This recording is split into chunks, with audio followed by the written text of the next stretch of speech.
Hi friends, இந்த வீடியோவில் இட்லி தோசைக்கு சூப்பரான வெறும் கொஞ்ச நேரத்தில் ரெடியாகக்கூடிய ஹெல்த்தியான பச்சை பயிறு சட்னி எப்படி செய்கிறதுன்னு பார்க்கலாம். பட் இந்த வீடியோவை பார்க்குறதுக்கு முன்னாடி ஃபஸ்ட் டைம் நம்ம சேனலை பார்க்குறீங்கன்னா உடனே கீழே இருக்கிற ரெட் கலர் சப்ஸ்கிரைப் பட்டனை கிளிக் பண்ணி சப்ஸ்கிரைப் பண்ணிக்கோங்க.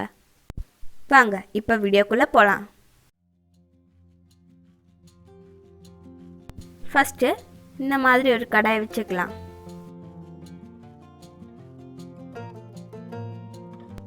எண்ணெய் 2 டீஸ்பூன் சேர்த்துக்கலாம்.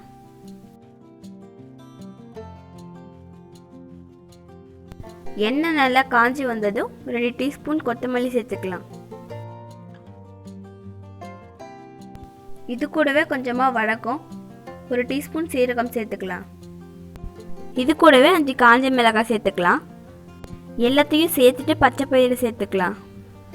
உங்களுக்காக குழம்பு தாளிக்கிற வடகம் எப்படி செய்கிறதுன்னு கூடிய சீக்கிரம் நம்ம சேனலில் வீடியோ போடுறேன். தொடர்ந்து நம்ம சேனல் வீடியோஸை பாருங்கள், உங்களுக்கு கண்டிப்பாக ஹெல்ப்ஃபுல்லாக இருக்கும்.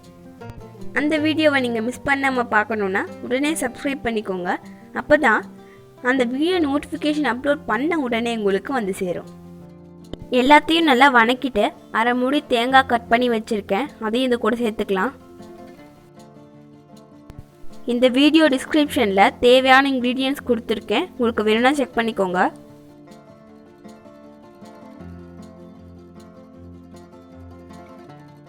பாருங்கள், பச்சை பயிர் இந்த மாதிரி கலர் மாறும்.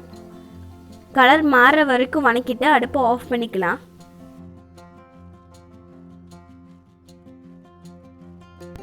இது கூடவே தேவையான அளவு உப்பு சேர்த்துக்கலாம். புளி கொஞ்சமாக சேர்த்துக்கலாம். உப்பையும் புளியையும் சேர்த்துட்டு எல்லாத்தையும் சேர்த்து மிக்சியில் போட்டு நல்லா அரைச்சி எடுத்துக்கலாம். இந்த பச்சை பயிறு சட்னி இட்லி தோசைக்கு செம்ம காம்பினேஷனாக இருக்கும். நீங்கள் இதுக்கு சாம்பார் கூட வைக்க தேவையில்லை, இந்த சட்னி மட்டும் இருந்தாவே போதும், சூப்பராக இருக்கும். அவ்வளோதான் ஃப்ரெண்ட்ஸ், அரைச்சாச்சி.